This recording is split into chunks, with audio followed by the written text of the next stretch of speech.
آج کل لوگ کہتے ہیں غربت. آج غربت تو میں سمجھتا ہوں شاید ختم ہو گئی ہے. جس کو غربت کہتے تھے مفلسی کہتے تھے، میں اگر صحیح کہہ رہا ہوں تو ختم ہو گئی. اس لیے کہ بھیک مانگنے والے کے اکاؤنٹ میں بھی لاکھوں روپے، یہ آپ کے اخبارات چلا رہے ہیں. جس قوم کا بھکاری لکھپتی ہو، پھر اس قوم میں غربت کیا چیز ہے؟ آج کوئی بندہ ایسا نہیں ہے کہ جو 2 ٹائم کھانا نہ کھاتا ہو. بلکہ ایک بات کہوں، کروڑ پتی تو بیچارہ کبھی کبھی ایسا ہو سکتا ہے کسی بیماری کی وجہ سے 1 ہی ٹائم کھائے، لیکن مزدور 3 ٹائم پیٹ بھر کے کھاتا ہے. آج دور یہ ہے. کسی بھکاری کی بیٹی کے پاس بھی ایسا نہیں ہوگا کہ 17 پیون والا کوئی دوپٹہ ہوگا. آج تو بھکاری کی بیٹیوں کی بھی تجوریاں کپڑوں سے بھری ہوئی ہوگی. ہاں کچھ رہ گئی ہے غربت، میں اس کا انکار نہیں کرتا، لیکن وہ نہیں ہے جو آج سے 1450 سال پہلے تھی. وہ دور تو ایسا تھا کہ ہر گھر میں بھی چراغ نہیں تھا. جس گھر میں چراغ ہوتے تھے وہ مالدار کہلاتے تھے. یہ حال تھا جیسے آج بہت سی نشانیاں مالداروں کی اس دور میں نشانی تھی. ہر گھر میں چراغ نہیں جلتے تھے، چراغ جلانے کے لیے تیل نہیں ہوتے تھے.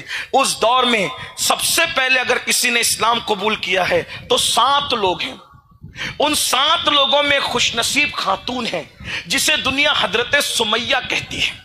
یہ حضرت سمیہ ہے. اسلام کے نام پر سب سے پہلے جو کلمہ پڑھے وہ بھی عورت، سیدہ خدیجۃ الکبریٰ کی شکل میں. زملونی کا جلوہ جو دیکھے وہ بھی عورت، کمبل اڑھانے کا جو شرف حاصل کرے وہ بھی عورت، ورقہ تک لے جانے والی بھی عورت، اور ورقہ کی زبان سے سب سے پہلے یہ سننے والی کہ آپ آخری نبی ہیں وہ بھی عورت. عورتوں کی شان کیا ہے، عورتوں کا مقام اور مرتبہ کیا ہے اسلام کے اندر، اللہ نے کیا عظمت دی ہے، اللہ رب العزت نے کیا مقام اور مرتبے سے نوازا ہے. کاش لوگ اس پر توجہ کرتے. کسی مذہب میں دیکھیے، میں کسی مذہب پر نکتہ چینی نہیں کرتا، لیکن ایک تقابل آپ کے سامنے پیش کرتا ہوں. ایک جگہ پر بیوی پہ الزام لگتا ہے، دیکھو فرق دیکھو اور جگہ اور ہمارے یہاں اسلام میں کیا فرق ہے عورت کے مرتبے میں. ایک جگہ الزام لگتا ہے تو عورت کو جنگل میں ہمیشہ کے لیے چھوڑ دیا جاتا ہے کہ تم پہ الزام لگا، اب تم شوہر کے ساتھ رہنے کے قابل نہیں.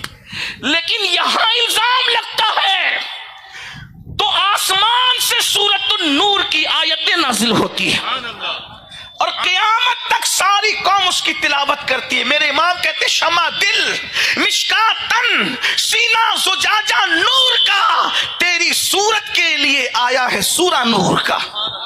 غور فرمائے، اور جگہ جنگل میں چھوڑا جا رہا ہے اور یہاں سیدہ عائشہ صدیقہ کے لیے عرش سے برات نازل کی جا رہی ہے.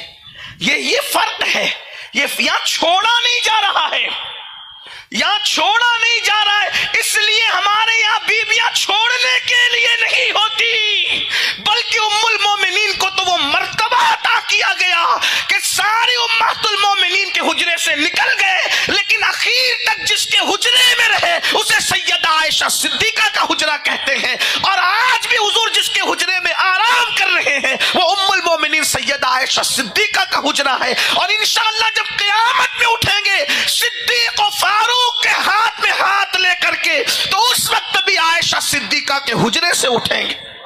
غور تو فرمائے کیا شان. حضور چاہتے تو کہیں بھی آرام کرتے، لیکن حضور کو منظور ہوا صاحب حریم براعت کے گھر میں آرام فرمانا. یہ شان ہے. تو بہرحال عرض یہ کر رہا تھا کہ سمیہ نے جو 7 لوگ اس ابتدا میں اسلام قبول کیے، سیدہ خدیجہ، سیدنا صدیق اکبر، سیدنا مولائے کائنات، حضرت عمار، حضرت یاسر، حضرت بلال اور حضرت سمیہ.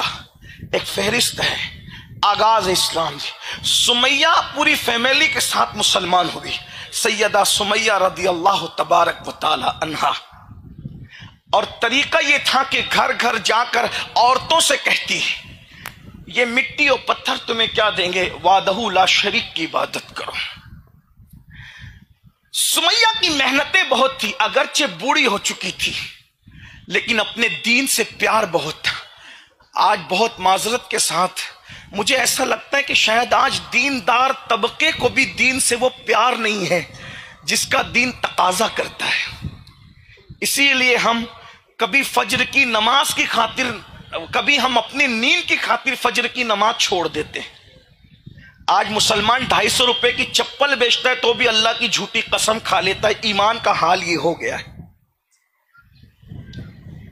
ایک عورت اپنے شوہر کو اعتماد میں لینے کے لیے اپنے اللہ کی جھوٹی قسم کھا لیتی.